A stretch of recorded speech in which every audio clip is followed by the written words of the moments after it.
उप मुख्यमंत्री विजय शर्मा के कहना है कि प्रदेश भर में जाति प्रमाण पत्र के जांच कराए जाए। पाँचों 5 साल के नवा प्रमाण पत्र के खास तौर से जांच हुई। प्रदेश में जाति प्रमाण पत्र के नवा विवाद के मामला में उप मुख्यमंत्री विजय शर्मा के बयान है कि पिछला 4-5 साल में हिंदू के जाति के नाम लेकर के अलग अलग तरह से उमंडा विभाजित करने के प्रयास करे गए हैं। अभी ओबीसी वर्ग में कुछ नवा जाति मंडल जोड़े गए हैं, जबकि ओमन के नाम ओबीसी के वर्ग में नहीं शामिल होना रही से। विजय शर्मा कांग्रेस के नेता उन पर आरोप लगाएं कि ओमन मुस्लिम ला भी ओबीसी के वर्ग में शामिल करके आरक्षण दे के एक प्रयास करे थे, जेकर से वास्तव में ओबीसी वर्ग के आरक्षण के नुकसान हुए थे।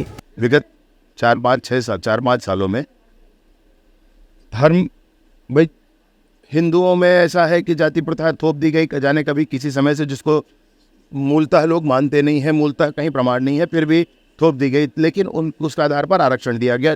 ठीक है, स्वागत योग्य है। जिस धर्म में जाति की व्यवस्था ही नहीं है, उस धर्म के लोगों को अगर आप एसटी, एससी या ओबीसी बनाएंगे तो मूल एसटी, एससी, ओबीसी के लोगों के अधिकार का हनन है।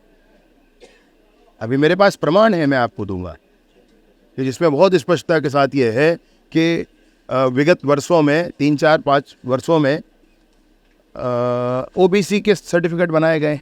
अभी ओबीसी के सर्टिफिकेट कैसे बना सकते हैं भाई? बना है भाई, बना है। मैंने कहा है कॉपी निकलवा लो भैया सब, आप लोगों को तो कॉपी देना पड़ेगा, प्रमाण के बिना आप मेरी बात मानेंगे नहीं।